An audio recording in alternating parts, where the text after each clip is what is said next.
Hi అండి, welcome to Shobha cookings. నేను ఈరోజు చేసి చూపిస్తున్న రెసిపీ చెర్రీ టమోటా కర్రీ చేసి చూపిస్తున్నాను. స్టవ్ మీద ప్యాన్ పెట్టి ఆయిల్ వేసి వేడాక పోపు దినుసులు, ఆనియన్ ముక్కలు, పచ్చికరివేపాకు, పసుపు వేసి వేగనిచ్చి చెర్రీ టమోటాస్ వేసుకొని ఒకసారి కలిపి కొంచెం వేగనివ్వాలి. అంతలోపుగా పల్లీలు, నువ్వులు రెండు కలిపి వేయించి చల్లారనిచ్చి అందులో కొబ్బరి వేసి మెత్తగా పేస్ట్ చేసి పెట్టుకొని ఇప్పుడు వేయించుకున్న టమోటాలకు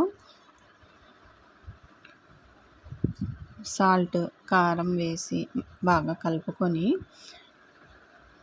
అందులో అల్లం వెల్లుల్లి కొత్తిమీర పేస్ట్ ఒక స్పూన్ వేసి అది కొంచెం వేగనిచ్చి ఇప్పుడు ముందుగా గ్రైండ్ చేసి పెట్టుకున్న కొబ్బరి పేస్ట్ కూడా వేసి ధనియాల పొడి, గరం మసాలా పొడి ఈ రెండు కూడా వేసి ఒకసారి బాగా కలిపి మనకు వాటర్ ఎంత కావాలో అంత వేసుకొని, అంటే కర్రీ చిక్కగా ఉండాలా పల్చగా ఉండాలా చూసుకొని కావాల్సినంత వాటర్ వేసుకొని కలిపి మూత పెట్టి 2 విజిల్స్ వచ్చే వరకు ఉడకనివ్వాలి.